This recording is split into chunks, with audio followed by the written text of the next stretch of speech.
ప్రైజ్‌లా నజరుడైన యేసుక్రీస్తు నామం పేరిట మీ అందరికీ వందనాలు. మరి కొంతమంది వాళ్ళు చెప్పిందే వినాలని, వాళ్ళు చెప్పిందే చేయాలని, మరి అలాగే వాళ్ళ ఫీలింగ్స్‌ని బలవంతంగా రుద్దుతూ, మరి వాళ్ళు చెప్పిన మార్గం గుండానే వెళ్ళాలని ప్రయత్నిస్తూ ఉంటారు. అయితే ఎదుటి వాళ్ళు చెప్పేది వినరు.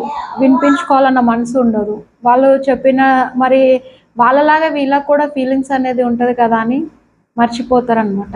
అయితే ఒకవేళ అదే ప్రశ్న, నువ్వు ఇతరులను ప్రేమిస్తున్నావా? ఇతరులను గౌరవిస్తున్నావా? వాళ్ళ ఫీలింగ్స్‌కి ఎంత మాత్రం నువ్వు లోబడుతున్నావు? ఎంత మాత్రం వాళ్ళ ఫీలింగ్స్‌ని గౌరవిస్తున్నావు? నిన్ను వల్లే నీ పొరుగువాన్ని ప్రేమించుమని దేవుని వాక్యం మనకు సెలవిస్తుంది. మరి పొరుగువాన్ని ప్రేమించడం అంటే మన ఫీలింగ్స్‌కి మనం ఎంతగా అయితే గౌరవిస్తామో, అలాగే ఇతరుల ఫీలింగ్స్‌ని కూడా మనం పట్టించుకునే స్థితిలో ఉన్నట్లయితే ఆ వాక్యాన్ని మనం నెరవేర్చిన వారం అవుతాం. Praise the lord.